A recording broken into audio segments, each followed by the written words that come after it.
Con un saludo muy especial, continuamos esta programación del seminario Música y Desplazamientos. Saludamos de manera muy especial al maestro Menandro Bastidas, que es la persona con quien coordinamos esta programación. De igual manera, es para nosotros muy grato poder presentar con ustedes a Jorge Gregorio García Moncada. Jorge Gregorio pues abordará su conferencia, la composición contemporánea en medio del conflicto y la memoria. Y bueno, es para nosotros un honor poder contar con esta participación. Él es compositor, teórico e intérprete de la Universidad de el Reino Unido, es máster en música de la Universidad de Texas.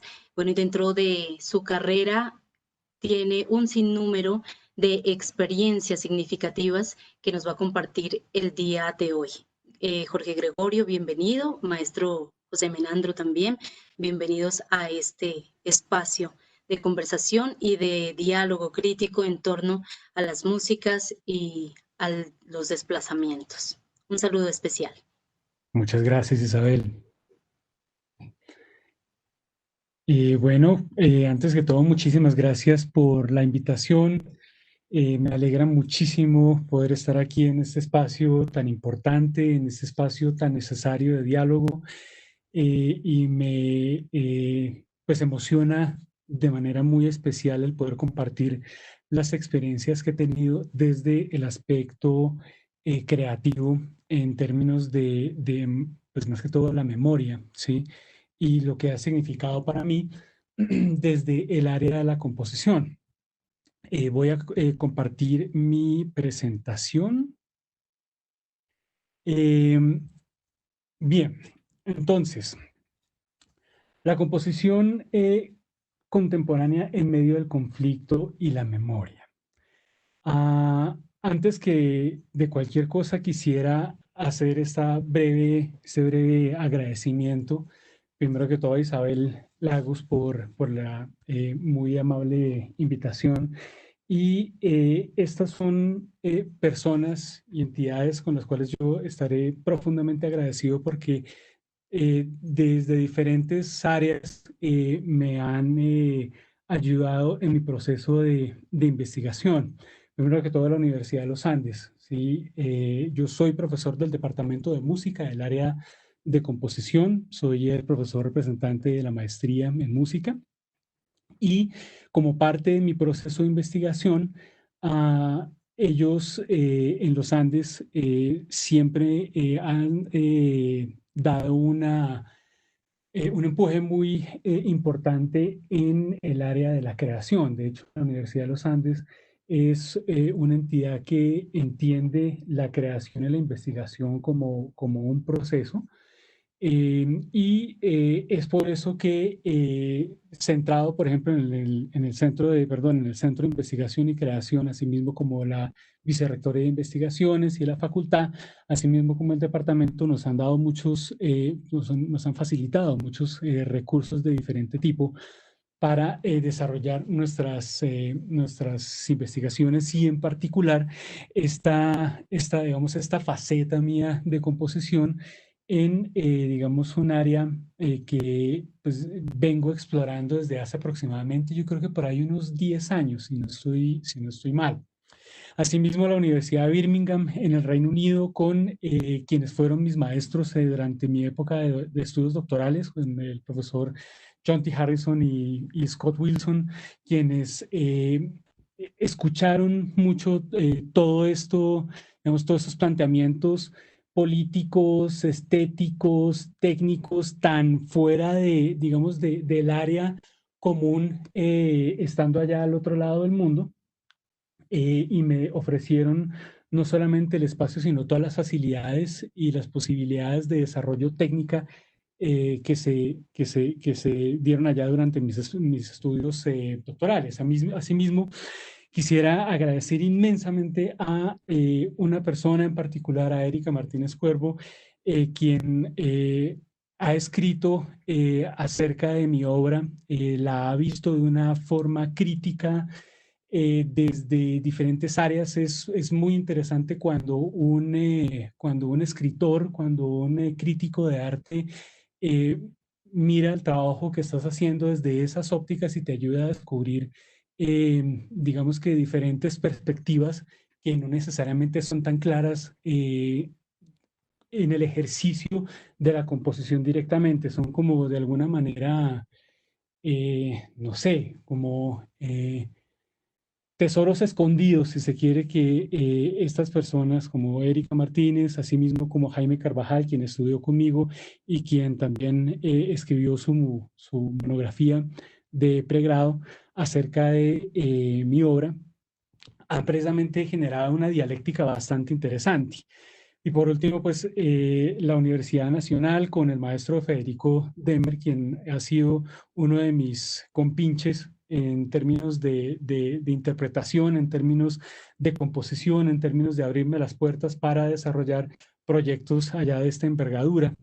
Y por último, a Eva Zollner y Renato Marsiglia, quienes son los intérpretes del acordeón para una de las piezas, quienes básicamente ellos dieron toda su alma y, y desarrollo artístico y lenguaje artístico y maestría para apersonarse estas piezas como lo hicieron en sus momentos.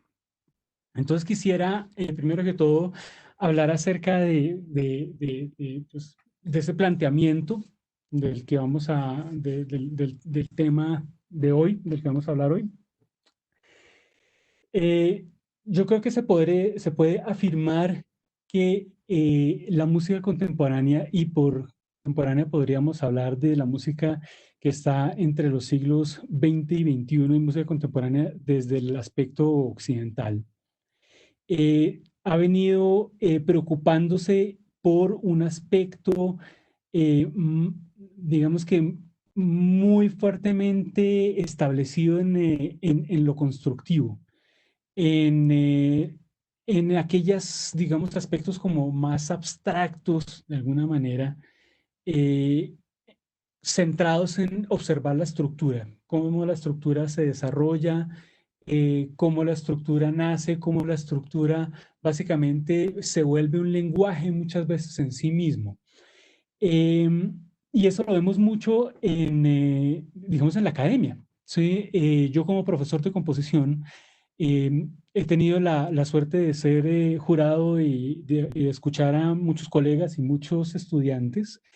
Y una preocupación que a mí me vino digamos, a ocupar bastante mi cabeza creativa y reflexiva en torno a la música contemporánea, en torno a mi quehacer en la música contemporánea, es cuánto nos preocupamos por el aspecto constructivo, cuánto nos preocupamos por el aspecto metodológico de la organización de alturas en el tiempo, y de estas, digamos, de estos aspectos que se vuelven como lo suficientemente abstractos, y de alguna manera, no sé si es en el compositor joven mío, Jorge García, en su temprana edad de composición, se hacía pocas preguntas acerca del contexto, ¿sí?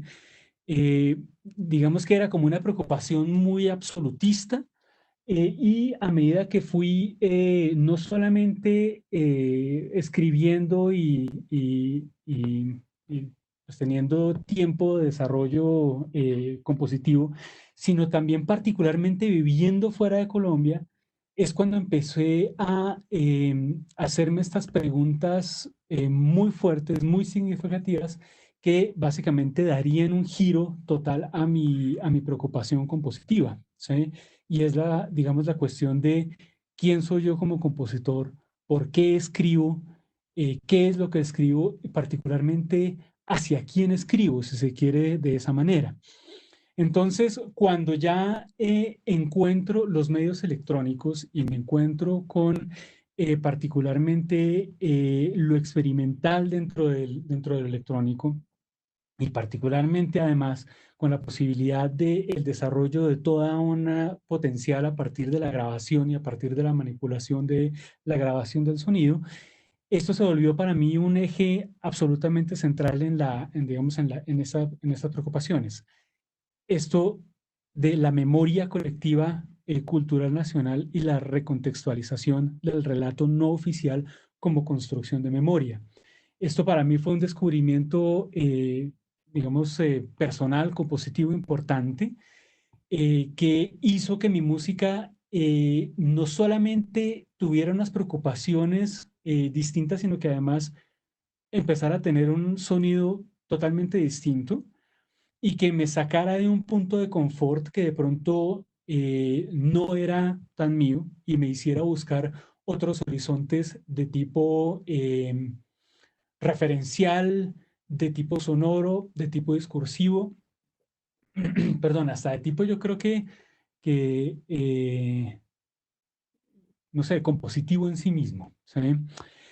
Asimismo, entonces, hablaremos de otros autores latinoamericanos, tanto en la música como en otras disciplinas afines, que han realizado obras que proponen estos diálogos paralelos, analizando esas posiciones, tanto desde el aspecto estético como técnico, y cómo influenciaron fuertemente ese camino por observar la memoria, ¿sí?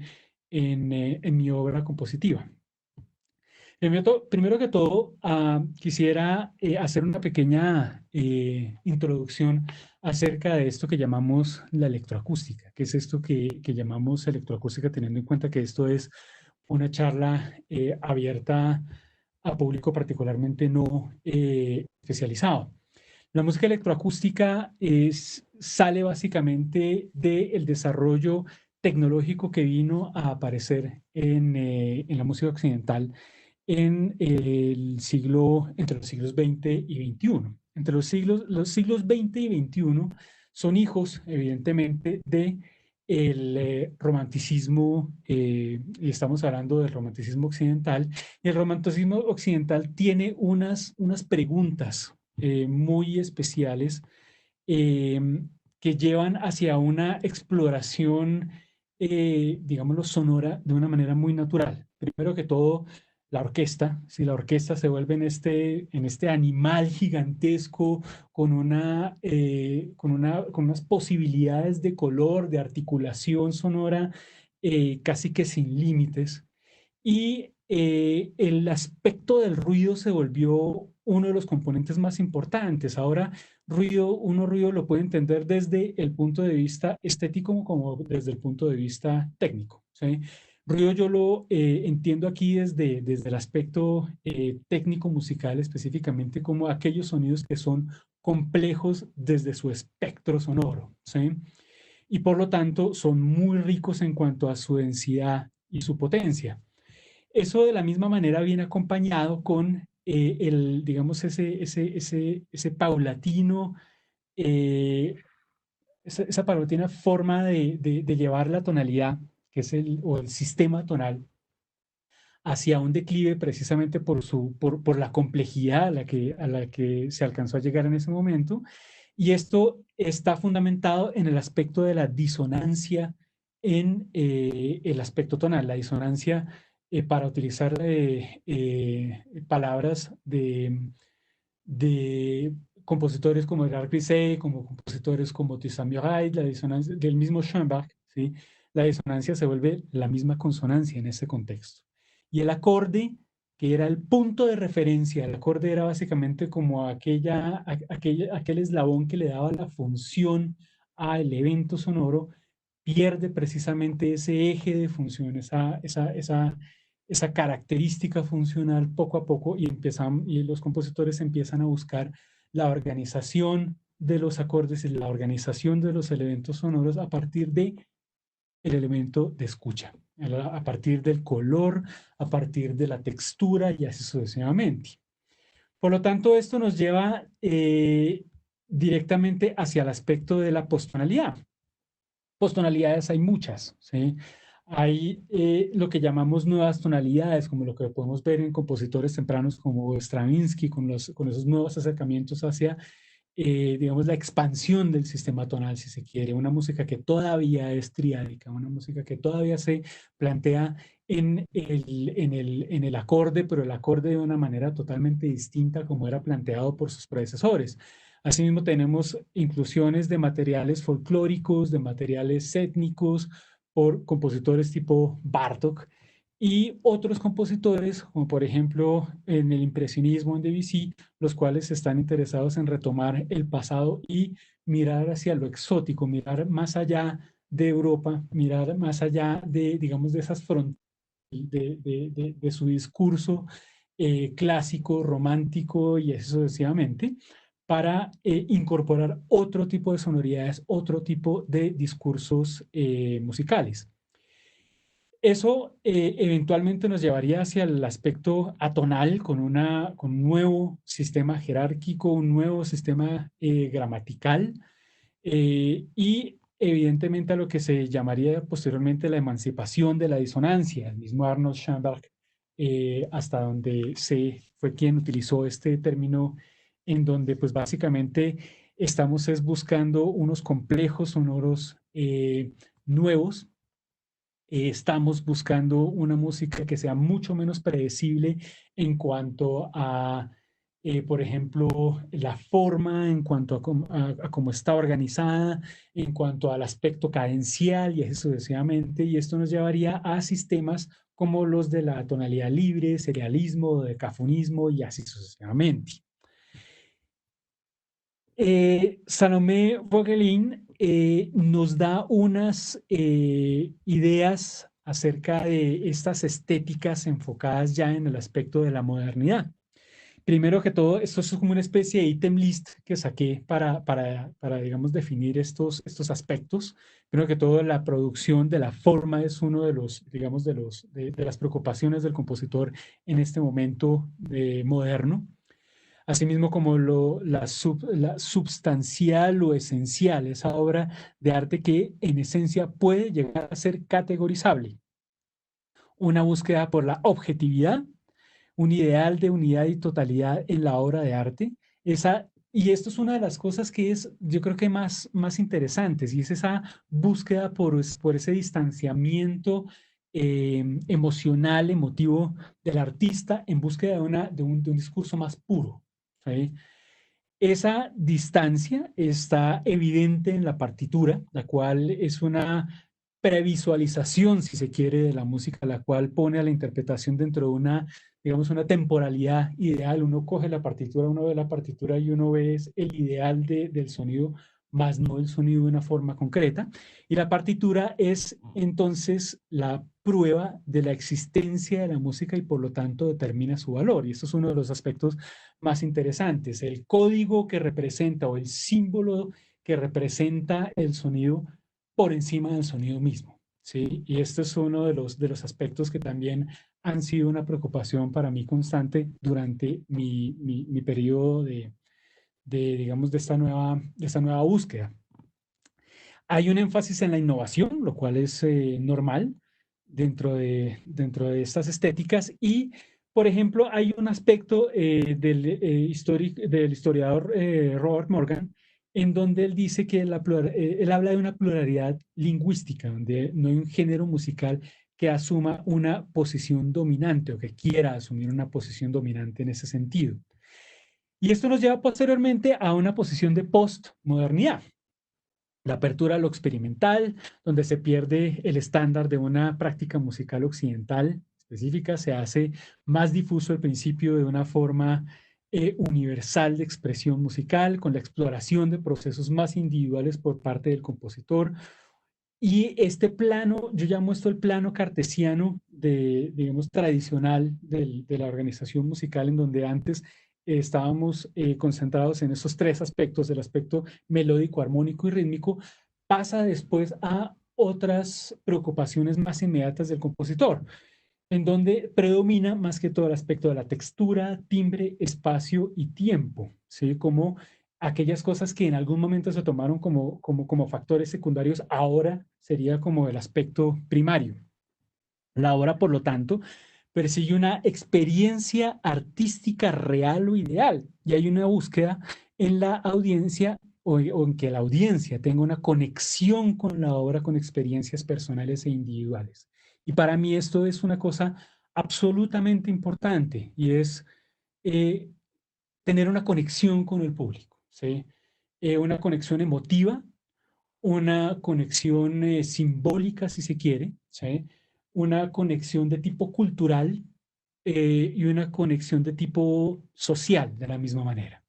Hay una ruptura con los principios modernistas de limitar esa experiencia de la obra del arte y hay una búsqueda por liberarse de esas interpretaciones objetivas y esenciales, ¿sí? Aquí se busca es el placer y la emoción en la obra de arte, en el enfoque de la percepción.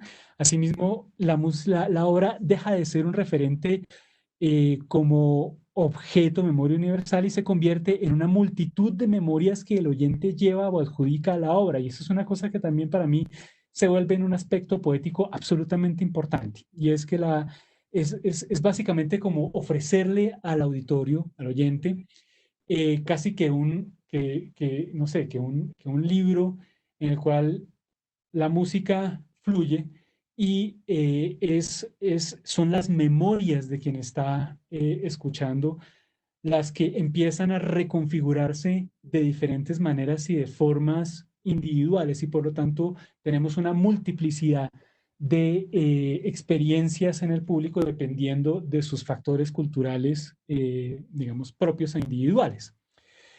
Eso mismo desencadena una cantidad de procesos de percepción que continuamente desarrollan la interpretación y el juicio de la obra musical. Es una música, digamos, envuelta dentro del aspecto capitalista y ese aspecto capitalista, más que todo, dentro del aspecto de la globalización, si es uno de los factores que pueden, de alguna manera, resumir todo esto. Esto nos bota evidentemente hacia el aspecto tecnológico y al aspecto de la música, digamos, tecnológica occidental. La música siempre ha sido tecnológica, ¿sí? Digamos, un instrumento musical como un piano, como un violín, son ejemplos de tecnología musical. Por lo tanto, estaríamos hablando aquí del aspecto o de los nuevos aspectos que trae el descubrimiento de la tecnología electrónica en nuestro contexto. Pasando, por ejemplo, de instrumentos con producción de sonido desde la síntesis o desde cero, ¿sí? O sea, producir y calcular el sonido desde su mínima expresión con la aparición del instrumento electrónico y el desarrollo en la actualidad de factores como la síntesis modular. Estos maravillosos dinosaurios que además tienen digamos, unos alcances expresivos bastante interesantes, ¿sí? Y los cuales llevarían a su perfeccionamiento hoy en día como la síntesis modular, con estos aparatos que ya no pesan 200 toneladas, que ya no necesitan casi que de una casa para albergar los sintetizadores y así sucesivamente, traen unas posibilidades bastante interesantes al compositor. Y por lo tanto hacen que el compositor tenga forma de adueñarse del medio de una manera mucho más inmediata, mucho más personal y mucho más democrática, no solamente en cuanto al alcance específico a la tecnología, sino también en cuanto a qué es lo que el compositor quiere decir, tanto políticamente como estéticamente, y el compositor de esa manera puede asumir riesgos que antes, digamos que se verían eventualmente comprometidos por, digamos, por estas instituciones que albergaban los equipos.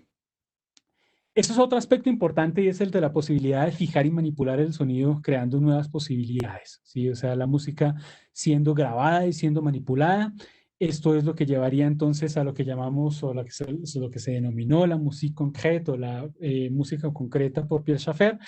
Y posteriormente esto sería básicamente como los primeros indicios de esto que llamamos la electroacústica combinada con el estudio de síntesis y esto sería el nuevo panorama, ¿sí?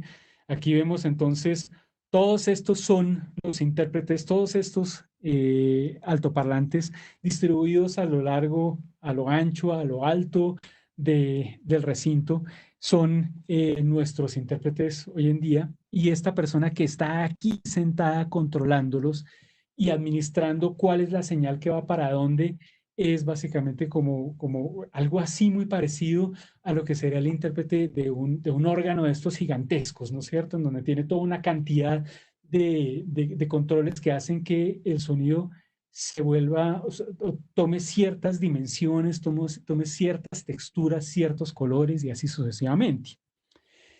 Por lo tanto, entonces, esto nos lleva a el computador personal y el desarrollo en el tiempo con unas connotaciones importantes, ¿sí? Primero que todo, la accesibilidad a las herramientas de expresión y experimentación musical masiva, el acceso más democrático y abierto a la tecnología musical, recursos digitales para la generación de sonido, tales como sintetizadores digitales y manipulación de audio, tanto previamente grabado como en tiempo real. Estas máquinas ya son muy potentes y con una posibilidad de desarrollo muy interesante y control, asimismo como nuevas plataformas digitales de procesamiento de señal y generación de sonido. Estos ejemplos básicos, hoy en día cualquier persona con un computador y que esté interesada digamos, en el aspecto creativo conoce software como por ejemplo Reactor, como Max MSP de Cycling74, como Super Collider y así sucesivamente, que vienen a ser básicamente ya plataformas abiertas y lenguajes de programación que nos permiten pues ya tener mucho menos limitaciones. Realmente las limitaciones hoy en día están más aquí que en la máquina como tal.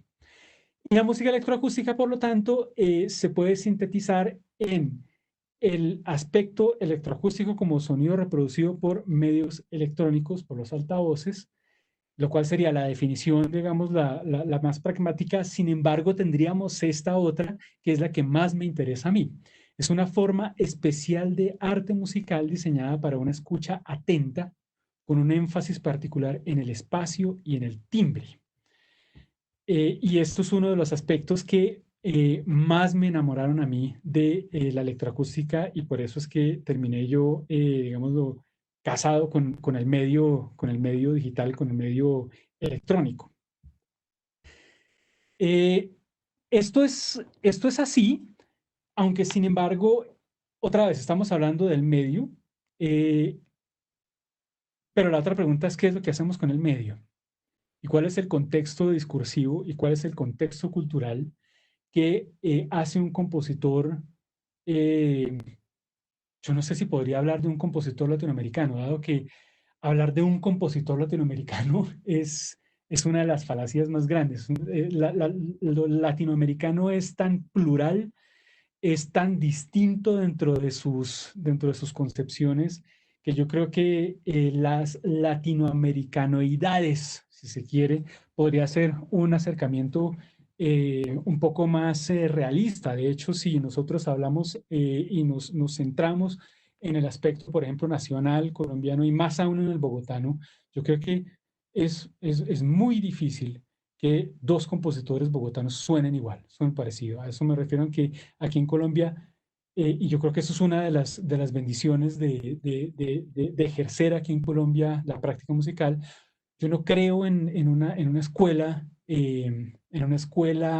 compositiva nacional, yo no creo en una escuela compositiva colombiana. Yo creo que cada compositor está muy interesado en explorar ciertas problemáticas muy particulares, ciertas sonoridades muy particulares, ciertas estructuras muy particulares, y eso permite que la música sea una música muy rica en su cantidad de, digamos, de expresiones y de intereses.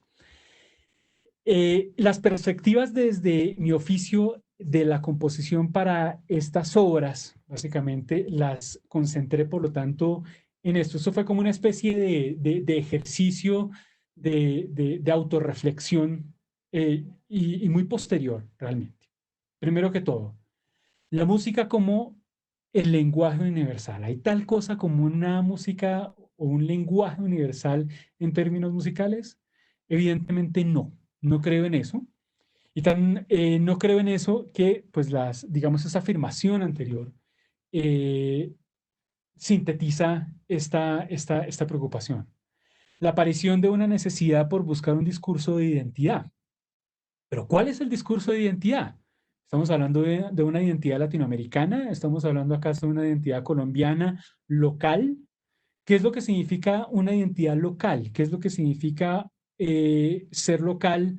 Porque es que es muy distinto esa pregunta cuando estoy haciéndomela desde Bogotá, desde Colombia, cuando estoy al otro lado del mundo. Y por lo tanto, esos aspectos de localidades tienden a ser bastante flexibles dependiendo de ese tipo de contextos. ¿Y en dónde busco? Entonces, busco en lo geográfico, busco en lo histórico, busco en aquellos aspectos circunstanciales.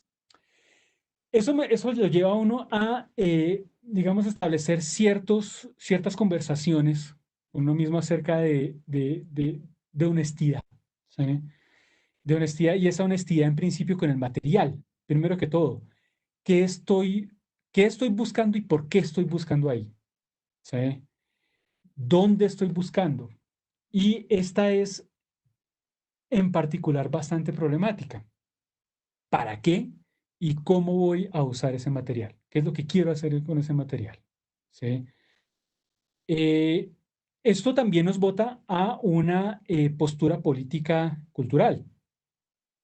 Primero que todo es una búsqueda de un sonido, un discurso musical que reflexione sobre nosotros, sobre Jorge García como un compositor colombiano, como un compositor latinoamericano, como un compositor bogotano, como un compositor buscando, digamos, no sé, una idea cultural, si se quiere, unas preocupaciones culturales. La producción de obras que me permitan formular preguntas, así como lo pongo aquí en mis anotaciones de pensamientos, en mis bitácoras, acerca de nosotros, en nuestro contexto social, histórico, cultural, y dejar de responder a cuestionamientos que puede que estén más alejados de mí en estos momentos. Y esto es otro de los aspectos importantes, los medios. Sí, estamos hablando del medio electrónico, de acuerdo, pero el medio no es, el medio es el medio no es ni el mensaje, ni mucho menos el lenguaje, aunque sí lo permea, evidentemente. ¿Sí? Por medio estoy hablando de los medios electrónicos. Esto me permite a mí responder a cuestionamientos en cuanto a nuestros propios términos, siendo el medio electroacústico tan moldeable. En otras palabras, si yo quiero hacer una obra que haga una pregunta acerca de ciertos cuestionamientos políticos, yo no tengo por qué formular un simbolismo en diferentes planos que pueda llegar a ser de alguna manera lejano a eso, sino que puedo jugar con el mismo sonido del cuestionamiento político eventualmente. Puedo llegar y jugar con la voz de un político, con la voz de un referente, y que eso dispara de una vez memorias simbólicas en quien está escuchando, eventualmente. ¿Sí? Esta materia prima, pues es jugar con el sonido en su forma más cruda y volverlo de una manera, digamos, un eje simbólico bastante interesante. En cuanto a las estrategias de composición, esto abre ventanas bastante interesantes. Primero que todo, el tipo de sonido del material sonoro. Son sonidos referenciales, primero que todo. Y aquí estamos explotando aquella cualidad del símbolo, del sonido simbólico y su articulación en la estructura de una obra. Eso es absolutamente maravilloso. Esto es muy bonito porque esto nos abre, digamos, otras posibilidades eh, que yo llamo casi que poéticas dentro del discurso musical. ¿Sí? Compositores y teóricos como Barry Trax o como Murray Schafer, ellos desarrollaron un estudio conceptual acerca de eso que llamamos hoy en día el paisaje sonoro. Y ellos hablan de diferentes aspectos, como por ejemplo el keynote, ¿sí? El cual es, digamos, el aspecto análogo a la tónica en la música de la práctica común tonal. A qué me refiero? A decir do mayor, pues decir do como el punto referente. Si decimos sol mayor, decimos sol como el punto referente, y las otras alturas están, digamos, en función de orbitar alrededor de estos puntos de referencia, generando mayores y menores tensiones. Es una nota que por lo tanto define el centro tonal, es el modo y la tonalidad en particular. Y esos keynotes ayudan a dibujar el contorno de las características humanas de la gente viviendo alrededor de ellos, entre ellos. Ese es, digamos, el aspecto como básicamente estamos aquí eh, emparentando los sistemas tonales con los sistemas sonoros ya digamos desde un aspecto más cultural. Los keynotes de los landscapes o de los paisajes sonoros son creados por su geografía y su clima.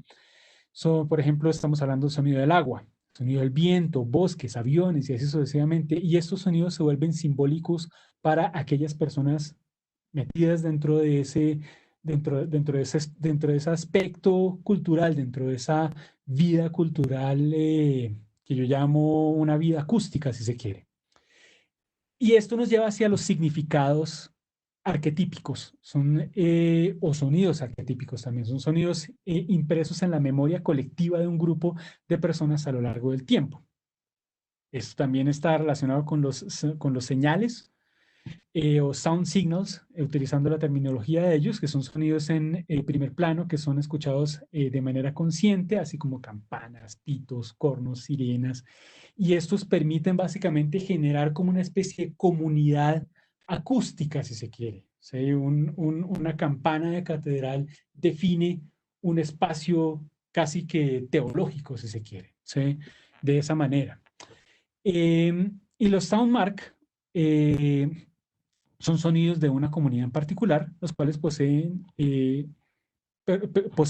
cualidades que solamente ese grupo de personas puede entenderlo. Para mí esto fue digamos, un descubrimiento total y una forma de significación compositiva que me llevó a mí entonces a explorar ciertos aspectos culturales en el discurso musical. Primero, cómo se comunica este material y qué tan efectivo es como elemento simbólico. ¿Para quién significa algo este material? Ese uso del texto hablado en la música electroacústica, ¿sí? Y como que, ¿y para qué? ¿Y por qué? ¿Sí? ¿Cuáles son los alcances? Primero que todo estamos hablando de una composición eventualmente fonética, la cual borra las barreras entre música, arte sonoro, poesía, historia, música concreta, y ese puede entablar básicamente un juego de tensión entre el uso del texto como discurso semántico y su contraparte de sonido abstracto como estrategia de composición. Hace poquito encontré esos términos como Docs Music de Kathy Lane, en donde ella adjudica entonces la función primaria del material de la voz hablada como significante de autenticidad histórica, como la voz de autoridad, ese término vérité, ¿sí? Y hay una intención de autenticidad en la calidad de la voz. Otro aspecto importante es el uso, perdón, del archivo y su intervención como estrategia creativa, como elemento referencial, si se quiere también casi que programático en ese sentido. Y esto me lleva a mí entonces a este par de obras, que son las que seleccioné para discutir en la sesión de hoy. Una es Nuestras Crónicas, las Memorias del 9 de abril. Es una obra para acordeón y soporte fijo de audio, o sea, formato electroacústico. Las cuales son 3 piezas que duré escribiendo entre 2016 y 2017. Y la otra obra es una obra anterior, se llama La Historia de Nosotros, es un ciclo en 4 partes para percusión y medio fijo sonoro, escritas entre 2011 y 2013. Son obras grandes, son grandes en cuanto a extensión de tiempo, son grandes en cuanto a, digamos, el concepto como tal y su realización. En cuanto a que me propuso unas dinámicas nuevas, ¿sí? Este es el tipo de, digamos, de setup que propone la primera pieza. Voy a ir de más reciente a más antigua. Y estos serían como los primeros, digamos, cuestionamientos que me hago alrededor de estas piezas. Bueno, primero, esta pieza está en 3 partes. Son 3 personas. Son 3 memorias de 3 personas que no se conocen, pero que van a cruzarse después en la vida de maneras, de diferentes maneras. Entonces, primero está Carmen, 1948, una pieza electrónica sola. Después viene la segunda pieza, Un amor puro e incondicional para acordeón y soporte fijo de audio. Y después Recuerdo a José Om para soporte fijo de audio. Mencioné a Erika Martínez Cuervo, con quien yo estaré eternamente agradecido por toda la labor digamos, de escritura que ha hecho alrededor de esta pieza. De hecho, se me había olvidado este texto que también está de de la primera pieza de la historia de nosotros, es también escrito muy amablemente por ella. Erika, en su tesis de maestría en estudios culturales en la Universidad de los Andes, propone ciertas problemáticas en la pieza que me parecieron bastante interesantes y que de hecho me hicieron verla ahora de una manera como es de otra arena. Y quisiera leer estos apartados. Dice, primero que todo, es una pieza electroacústica construida con las memorias fragmentadas de algunos miembros de su familia que como fantasmas volvieron a esos recuerdos imprecisos del 9 de abril. Con nuestras crónicas, la pieza conmemora las voces anónimas que desde lo más privado hacen resonar lo público de un acontecimiento único en la historia de Colombia. En nuestras crónicas, el Bogotazo no es narrado específicamente por esas tres voces íntimas, más bien es evocado, es traído como imágenes borrosas cargadas de tensión, angustia, incertidumbre, caos. Son sonidos grises, hechos infundados, ficciones, distorsiones, esperanzas fallidas, confusión, intensidades, ruinas. Y la obra en su totalidad cita un pasado. No nos lo muestra como lo han hecho los archivos documentales. Encuentran sus formas despedazadas, dejarnos estar cerca de lo incomprensible. De esto se trata la pieza. Se trata acerca de buscar en el archivo, pero en el archivo además un archivo muy cercano, un archivo muy personal.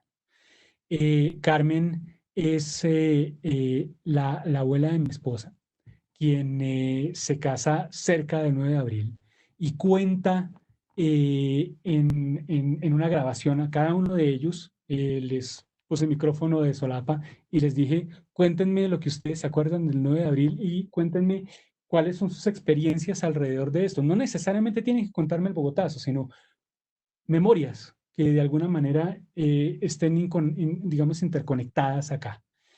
Y una cosa que me parece a mí absolutamente fantástica es cómo, además del aspecto, digámoslo, histórico, además del aspecto documental, está ese aspecto muy personal, ese aspecto familiar. Carmen, por ejemplo, habla acerca de con quien eventualmente se iba a casar y con quien se casó, ¿sí? En el momento en que llegaron a Bogotá, encontraron a Bogotá en llamas, ¿sí? Y llena de francotiradores y como la conocemos, o como conocimos que pasó esto. Pero es un recuento muy personal, es un recuento muy íntimo y es ese ejercicio de volverlo íntimo muy público al mismo tiempo, ¿sí?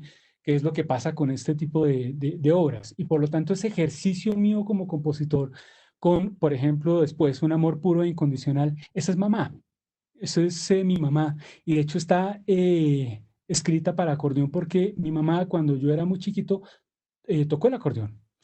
Eh, Ahí viene también otro juego de cosas, porque eh, para las personas que me conocen, soy famoso precisamente por la falta de memoria que yo tengo, ¿sí?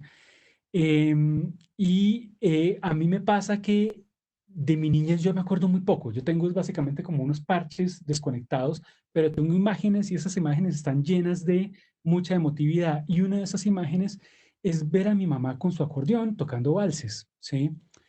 Verla, porque me acuerdo muy poquito de eso, ¿sí?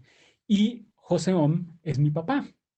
José Om fue José Jorge antes de convertirse en José Jorge y todo lo que le tocó vivir de la violencia en Colombia, cuando se llamó en ese momento José Om y se convierte después en esa persona críptica, de la cual hasta que compuse esta pieza y logré esas entrevistas, logré conocerme a mí, no solamente digamos, como ente familiar al abrir esta caja de Pandora, sino también como un colombiano, como muchos otros, hijo de personas que sufrieron de desplazamiento forzado, ¿sí?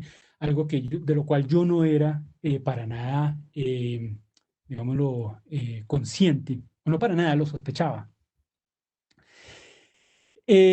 Por lo tanto, estas obras se remontan entonces a conceptos de referencia, primero que todo. Está en cuanto a lo histórico y el tratamiento del texto.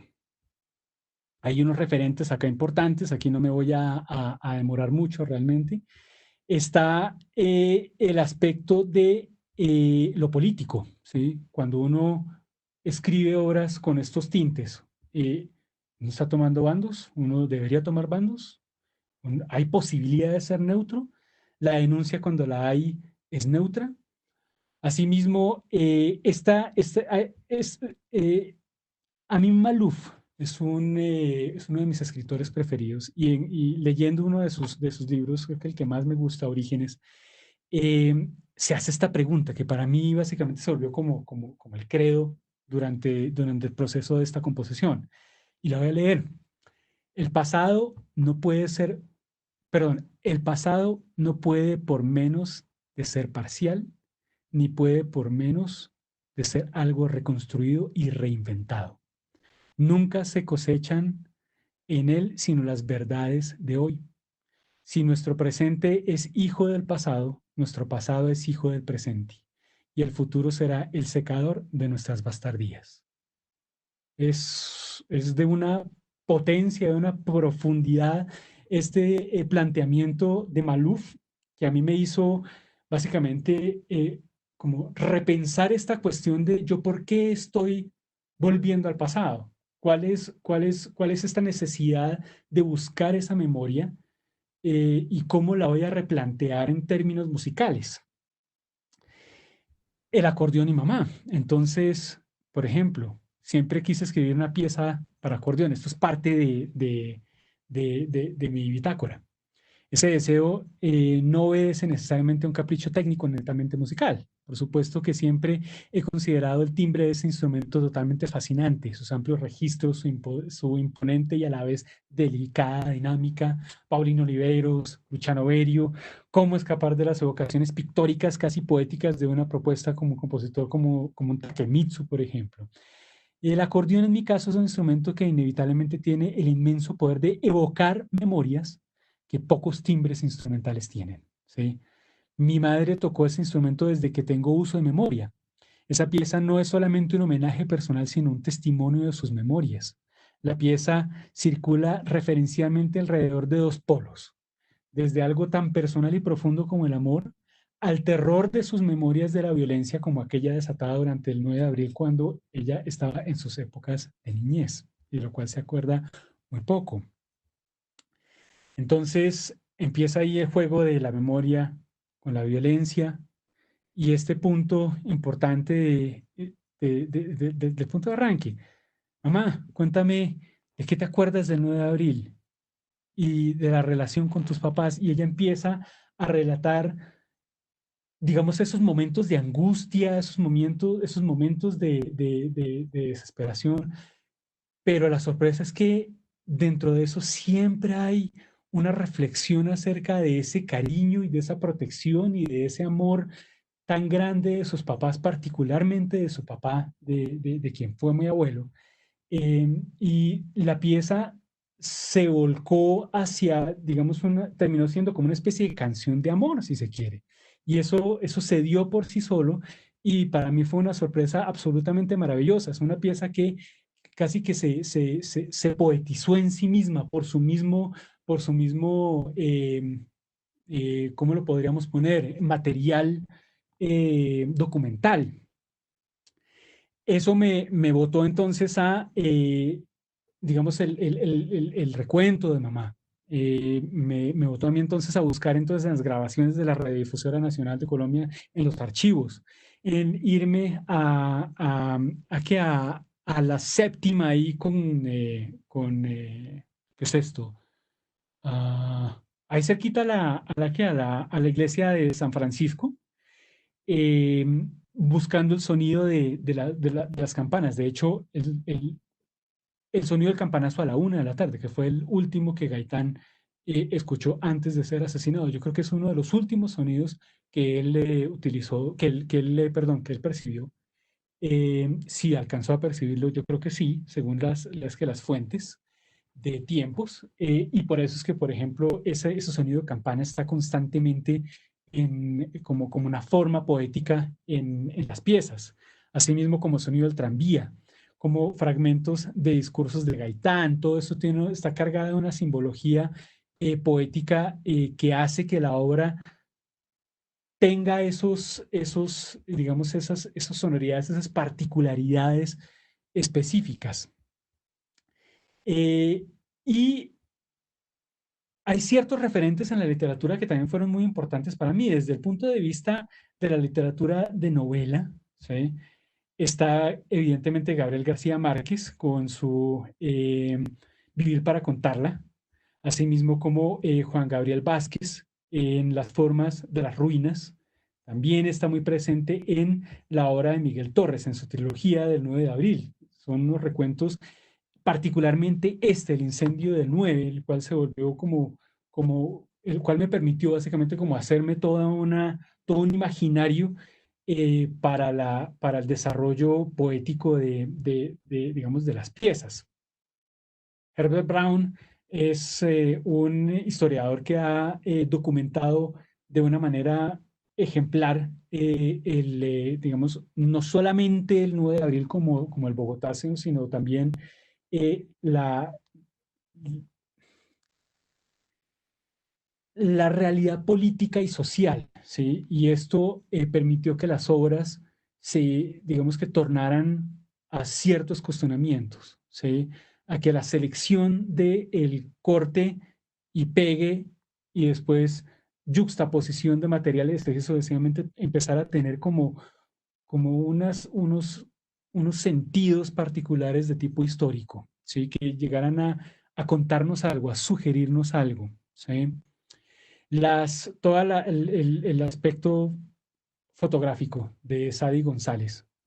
Aquí en esta recopilación, en el saqueo de una ilusión, es uno de mis textos de base de investigación, asimismo como el acceso a la radio y los medios en general, de tipo de archivo audiovisual, y precisamente lo que yo hablaba acerca de la democratización de esto, ¿sí?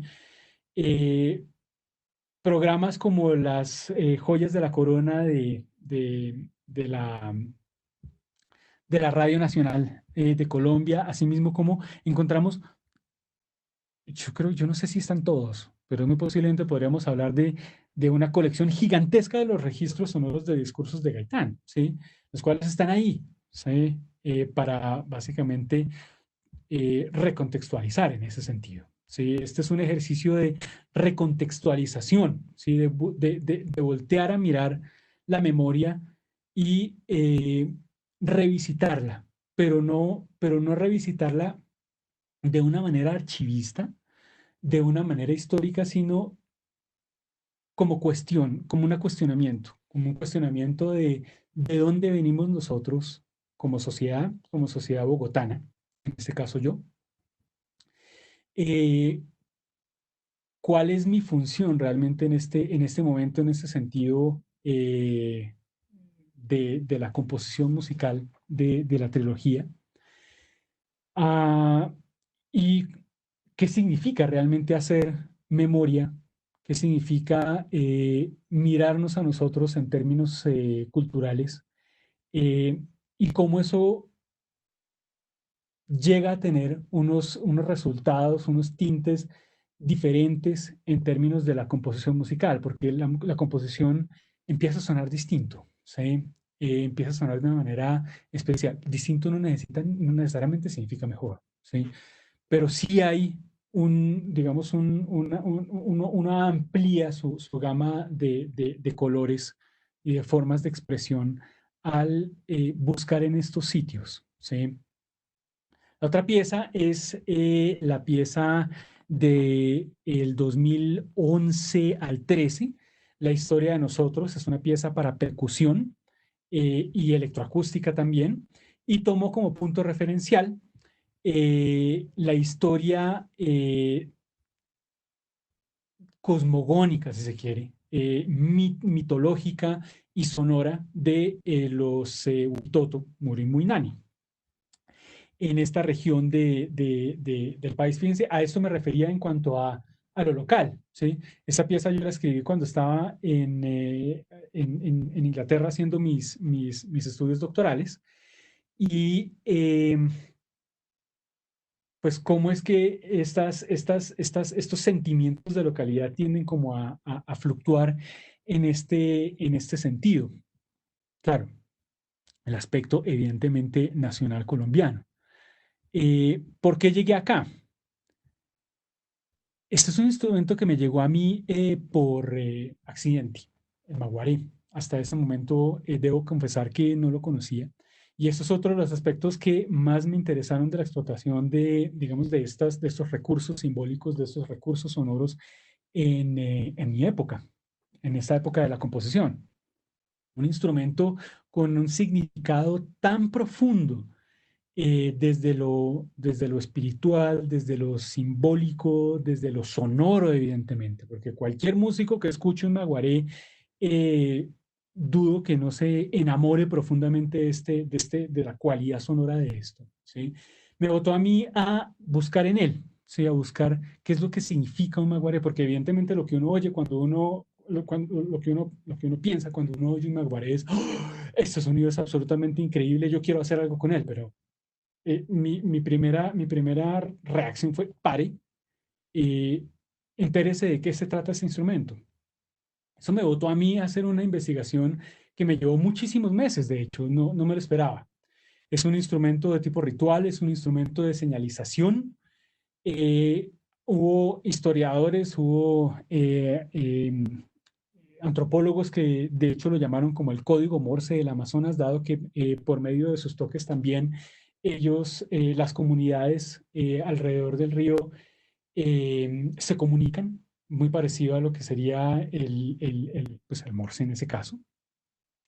Tengo aquí para quienes no conozcan, unos enlaces a grabaciones en YouTube, que después con mucho gusto les dejo con esta presentación para que oigan este tipo de sonoridades. Es absolutamente hermoso el sonido de estos instrumentos. Pero enterado entonces de estos contextos y particularmente del instrumento ritual, ¿sí? Entonces viene el aspecto de enterarme de ritual, cómo son los rituales y para qué funcionan los rituales y cómo funcionan los rituales en ese sentido. Eh, el sitio que alberga el instrumento musical, que de musical es ese instrumento ritual, y para estas comunidades el instrumento ritual no necesariamente es un instrumento musical. Hay unas diferencias bastante sutiles ahí, pero que son profundas. La Maloca es considerada como las catedrales del Amazonas, así lo definían un par de antropólogos que consulté, precisamente por ese mosaico lleno de simbolismos dentro de estos espacios. Son principios de complementariedad entre polos opuestos, el género. O sea, estas malocas tienen un género, hay malocas hembras, hay malocas macho. Es un sitio de celebración de las carreras rituales o de estas historias. Y la maloca se entiende como ese cuerpo fértil de la mujer, el cual necesita eh, ser fecundado por la historia, por estas carreras rituales que ellos denominan las historias de nosotros. Eh, Esto es como una especie de diagrama simbólico que sucedió como resumen en mis estudios digamos, previos a la composición de la obra, en donde vemos aquí 4 pilares que sostienen la estructura, cada pilar con sus simbolismos en particular, simbolismos muy fuertes. Y aquí, evidentemente, eh, los maguares. Esos 4 pilares de la Maloca, entonces, representan 4 personajes ancestrales dentro de la cosmogonía del pueblo Huitoto, asimismo como sus danzas rituales en los cuales ellos tienen sus presencias y sus plantas rituales sagradas. De la misma manera, esto también me botó a mí a estudiar el simbolismo de las mitologías, por ejemplo, con el sistema de numeración Huitoto del Pacado, el cual es descrito de una manera bastante interesante, muy completa por William Torres. De hecho, el texto está colgado en una página del Banco de la República Libre Acceso. Y esto generó entonces como ya no solamente la cuestión de la idea de qué es lo que quiero explotar en términos poéticos, en términos referenciales, en términos de representación, sino también en cómo es que el mismo sistema de numeración me va a permitir a mí organizar digamos, las estructuras musicales siendo consecuente con las estructuras musicales de ellos, perdón, con las estructuras numéricas de ellos, ¿sí? Con el sistema, es un sistema cíclico de numeración ordinal, es un sistema tetrárquico quinquenal, y esto posteriormente me llevó entonces a explorar dentro de ese espacio sagrado de las historias de nosotros y encontrar que tanto hay historias que hablan acerca digamos, de la memoria de ellos, de la memoria de estas comunidades y cómo estas historias mantienen la cohesión, esa cohesión de tipo social, ¿sí? En estas comunidades, así como hay otras memorias que están tapadas, básicamente, que son denominadas por ellos las historias de castigo. Están las historias de nosotros, las cuales son estas que son vistas más positivamente, más de recuperación de memoria, más de una constante alimentación del aspecto cultural, como la conciencia social, el ser consciente del hábitat natural, la desmaterialización del tiempo social. Eso es una cosa que me pareció a mí absolutamente hermosa y es como ellos, a partir de la celebración de la historia de nosotros, vuelven a coexistir con sus orígenes, básicamente, ¿sí? Y la contemporaneidad de los seres originales y los principios de los tiempos. Eso contrastado con otro tipo de figuras mitológicas como son las historias de castigo, las cuales son prohibidas, de hecho, porque son historias que no se pueden materializar, representan una falla social y por lo tanto son historias que deben llegar a ser olvidadas, tal como la famosa, infame Yarokamena dentro de la cultura Huitoto. Entonces, a eso voy con las historias de castigo. Las Yarokamenas es una historia que narra acerca de la explotación el caucho en el Amazonas, de la esclavización de, de, de, de una cantidad de poblaciones indígenas desarrolladas por las empresas de extracción de caucho. Esto fue para mí nuevo, tristemente nuevo. Y es otra de los aspectos importantes, es el de conocer, es el de recordar, eh, para evitar que esto pase, digamos, en confabulación con la falta de memoria nacional nuestra, ¿sí? Estas denuncias del genocidio indígena, tengo a 4 personas, las cuales son también dedicadas cada una de las 4 piezas, ¿sí? De hecho, las 4 piezas están simbolizando los 4 pilares de la maloca. Y entonces, el pilar número 1 tiene entonces como designación simbólica a una deidad y a su mismo momento, a su misma vez está dedicado a, por ejemplo, José Estacio Rivera. Sabemos que en la vorágine logra mostrarnos todo este infierno verde de la extracción del caucho. Asimismo, en la segunda está dedicada a Benjamín Saldaña Roca, quien es un reportero, quien muy heroicamente empieza a escarbar dentro de la Pan American Peruvian Amazon Company todas estas horrores que estaban haciendo y que empieza a documentarlos, empieza a volverlos públicos hasta que, pues básicamente lo desaparecen, ¿sí? Que no es algo antiguo, es algo que tristemente sigue pasando. Y es por eso que estas piezas son tan importantes para mí, porque básicamente me muestran a mí cómo es que estas, digamos, estas realidades, y por eso hablo del conflicto, eh, son cíclicas, ¿sí? Si antes estábamos hablando de la extracción del caucho, hoy ya sabemos de muchas otras cosas que están pasando en el Putumayo y que están pasando en el Amazonas. De la misma manera, tenemos a Roger Casement como otra persona que denuncia muy fuertemente todos estos abusos, y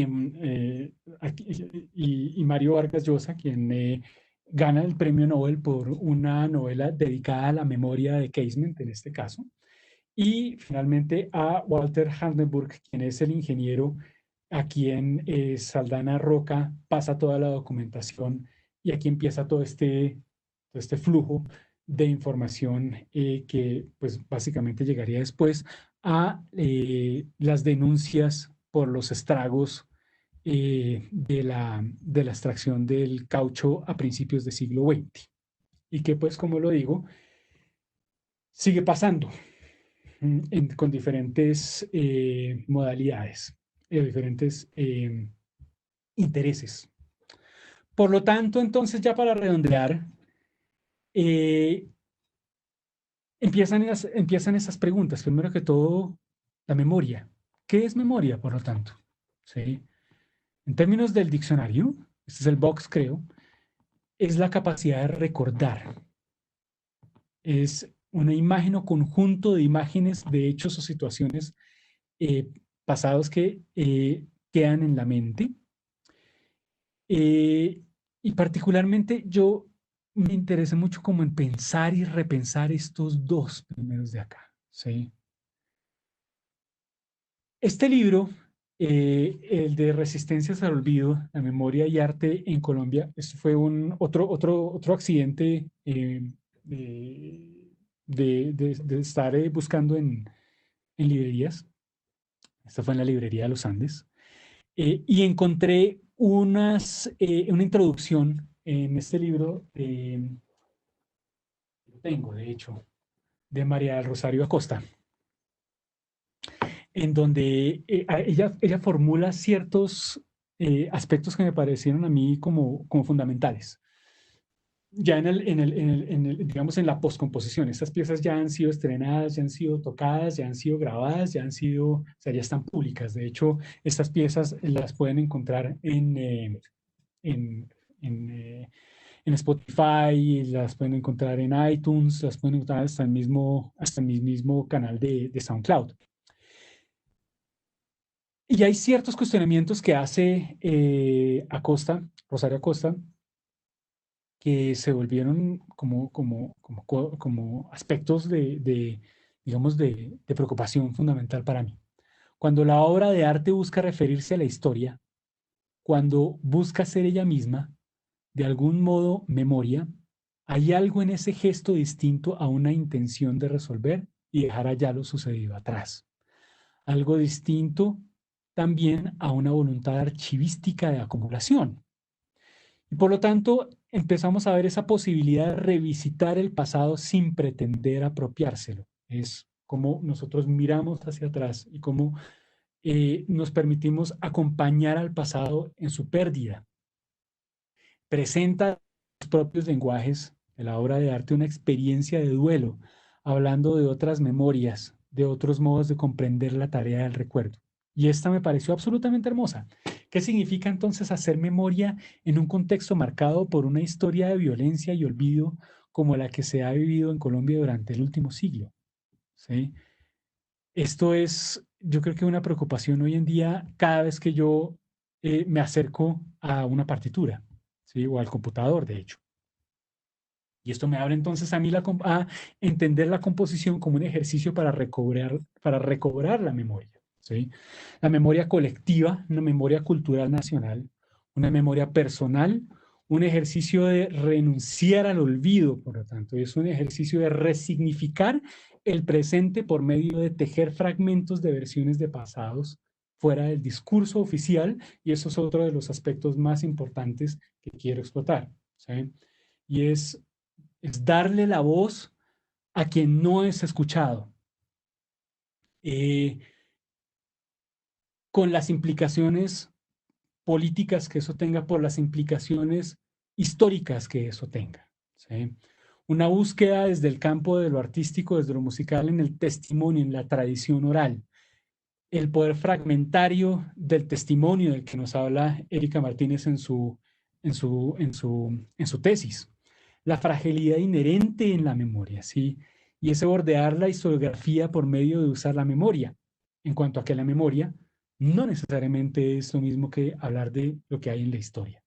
Esas interpretaciones alternativas de la realidad presente nacional, alejadas del discurso oficial al trabajar esa tensión entre historia y memoria, para mí se volvió como esa preocupación, ese eje constante sobre el cual gira estas piezas. La memoria es una forma de caleidoscopio eternamente cambiante y en constante reconfiguración, y por lo tanto estamos hablando de la forma como vivimos nuestro presente, en el poder de reconfigurar nuestra noción del pasado. El relato oral de quienes están todavía con nosotros y de quienes ya nos dejaron, por lo tanto, es de darle la voz a quienes no la han tenido, y la voz pública y la voz íntima, esa relación de ella y esa transformación de una a la otra, las cuales en estos casos no son, digamos, distintas. Y el trabajar en el aspecto de la memoria nos facilita autorreconocernos como eslabones de la historia nacional, desde la empatía, desde la sensibilidad del arte en el conflicto de las víctimas, desde la posibilidad de la activación de canales de diálogo y posibilitar, esto es una conferencia que vi de Elkin Rubiano, donde él utilizó un término que me pareció a mí absolutamente maravilloso y que me lo apropio. De hecho, dado que particularmente en las piezas del 9 de abril se trató de eso, y es el soltar esos dolores heredados, ¿sí?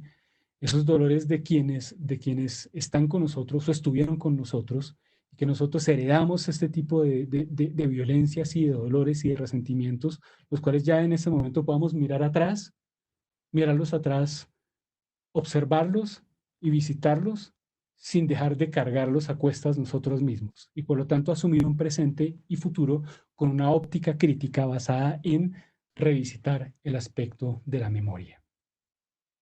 Por último, entonces, quiero resaltar el trabajo de unos compositores. Esto es una cosa bastante importante, y es que cada vez que uno hace una selección, ¿sí?, de compositores, está siempre haciendo una injusticia, porque hay mucha gente que ha trabajado este aspecto, que lo ha trabajado de una manera ejemplar, pero aquí entonces siempre está la cuestión de qué es lo que más lo ha influenciado a uno desde el aspecto estético, desde el aspecto técnico, qué es lo que más le gusta, qué es lo que más cercano siente uno con esos artistas. Y entonces esta lista de artistas o sea, a pesar de la injusticia que se comete al hacer la selección, eh, digamos que es una especie, no sé si de recomendado, evidentemente, que son compositores que considero absolutamente brillantes y que tocan la problemática. Ahora, muy bien es tener en cuenta que o sea, hay un filtro, y es que son, primero que todo, en música electroacústica, en música latinoamericana, que entablan esta problemática o entablan este diálogo entre el aspecto de la música electroacústica y la memoria. Primero que todo está Mesías Mayhuasca, compositor ecuatoriano que nos influenció muchísimo a las personas que tenemos este tipo digamos, de preocupación, con piezas como por ejemplo su Ayayayayayayayayay del 71, así como piezas como El Oro para flauta, violonchelo y soporte fijo, ¿sí? En donde presenta la problemática.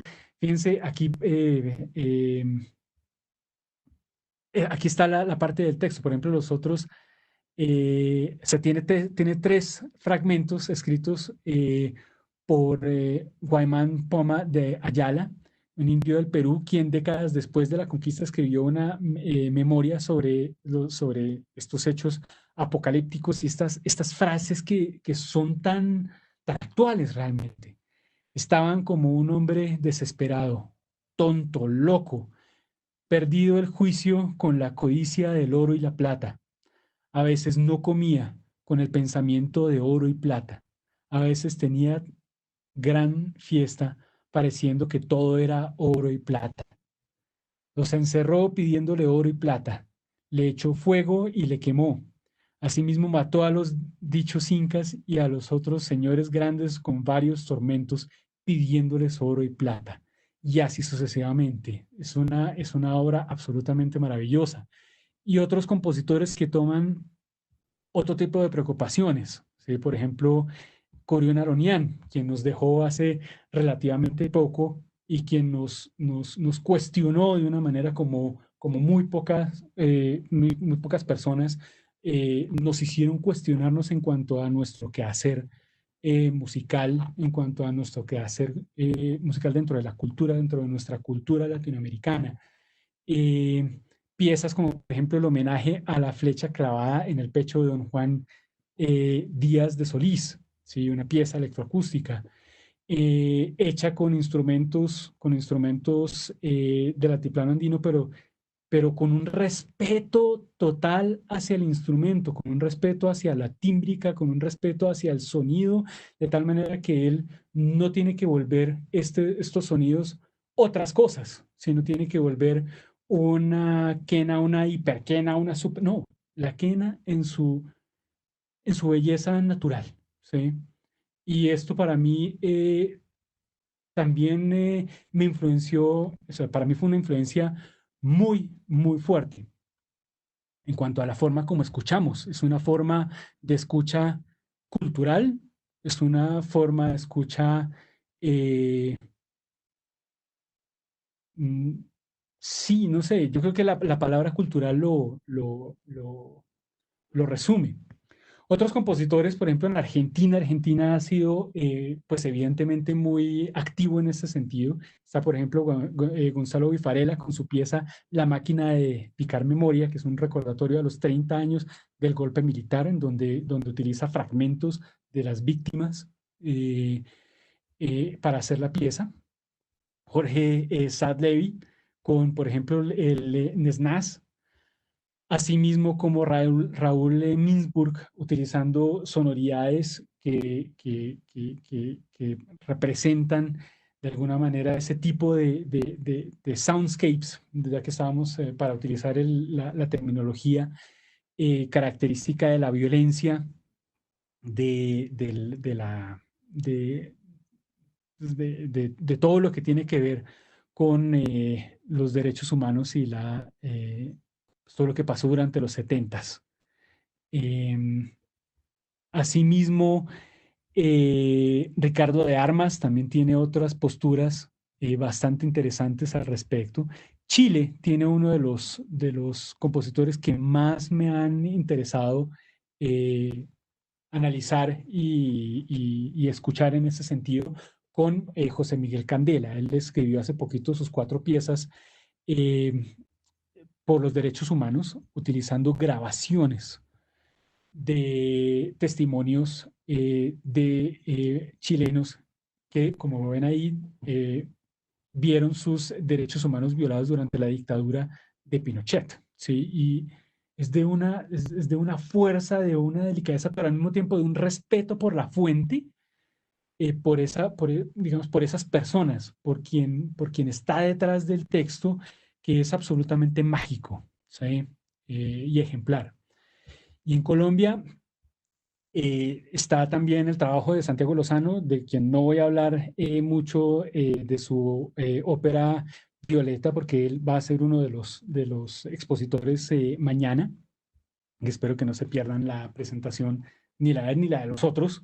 Eh, Asimismo como compositores como Catalina Peralta, quien desarrolló su pieza Freedom in Hot and Cold, con fragmentos de grabaciones de lo que pasó con el asesinato de los 11 diputados del Valle, asimismo como la compositora Ana María Romano con su Postdomingo, con fragmentos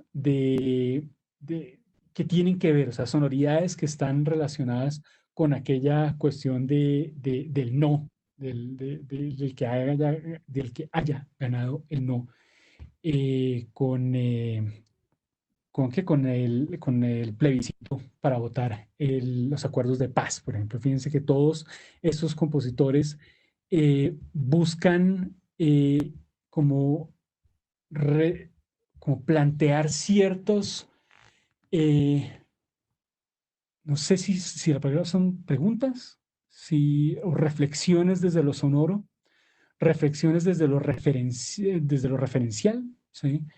Em, como preguntarnos a nosotros desde nuestra esencia cultural, desde nuestra esencia política, desde nuestra esencia eh,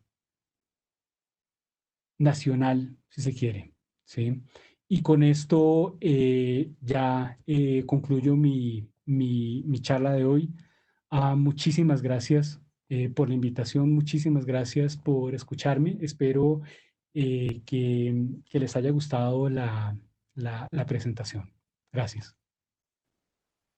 Muchas gracias, Jorge. Y dado al tiempo que se nos ha extendido un poco, voy a resumir dos intervenciones del público para en 2 minutos pues concluir. Igual quedamos en conversación en estos temas tan pertinentes. En el proceso de investigación-creación en las artes puede constituirse o puede pensarse en una posible forma de objetivación de lo real, o al ser una investigación del área musical sería completamente subjetiva. Y la siguiente, este tipo de composiciones requieren un conocimiento previo para entender la implicación de significado que le da el autor. ¿Son para un público específico o para un público general? Sí, son muy, muy buenas preguntas y son preguntas que yo me hacía en el proceso de la composición. Voy de la última de la segunda a la primera.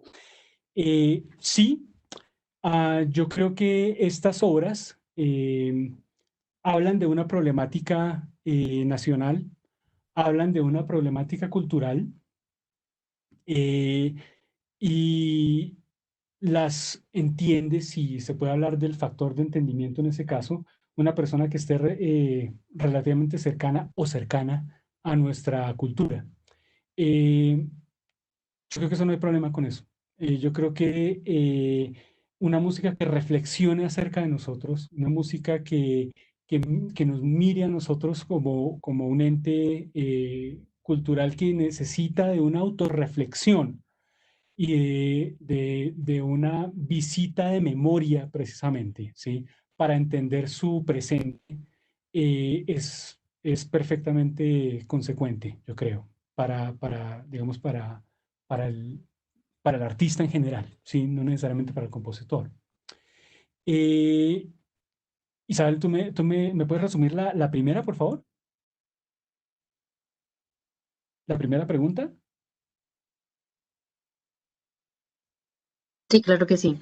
En el proceso de investigación-creación en las artes puede constituirse o puede pensarse en una posible forma de objetivación de lo real, o al ser una investigación del área musical sería completamente subjetiva.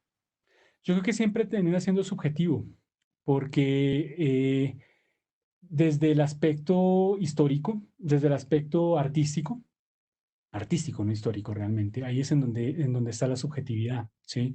al darle la voz a quien, digamos, a quien no la tuvo, ¿sí? Y por lo tanto a quien está ajeno del discurso oficial, es donde empezamos a ver toda esta cantidad de subjetividades, pero que creo que son bastante válidas, ¿sí? Em, Aunque también está el aspecto objetivo, ¿no? El objetivo de buscar en el archivo, en empaparse en los significados culturales, porque si no hay digamos, ese ejercicio muy juicioso de conocer muy bien las fuentes, de conocer muy bien la historia, de conocer muy bien el símbolo, eh, si uno hace esa resignificación, lo que termina haciendo es una parodia, ¿sí? Por lo tanto, digamos, ese proceso eh, de la parte histórica como ciencia dura, como, digamos, como elemento o como herramienta, si se quiere, de contextualización, para después entonces volverlo subjetivo dentro del símbolo como tal, ¿sí? Dentro del resultado artístico como tal, ahí es en donde ya pasamos de esa objetividad a esa subjetividad. Yo creo que están las dos fusionándose constantemente. Y nos encantaría seguir conversando con Jorge, pero el tiempo apremia, así que en otra oportunidad continuaremos estos diálogos tan pertinentes. Por ahora, agradecer a todas las personas que nos han seguido a través de Facebook Live Banrep Cultural. Y las invitamos a continuar con nosotros en la programación del seminario. En un minuto estamos nuevamente con ustedes a través de Banrep Cultural Pasto para conversar con Juan David Luján Villar. A Jorge, muchísimas gracias por aceptar la invitación y por conversar con nosotros sobre este tema y sobre esa experiencia tan maravillosa desde la composición y adherida a estos procesos de la memoria, de la reconciliación y que son tan pertinentes para nuestra sociedad colombiana. Jorge, muchas gracias. Muchas gracias, Isabel. Muchas gracias a todos ustedes. Felicidades.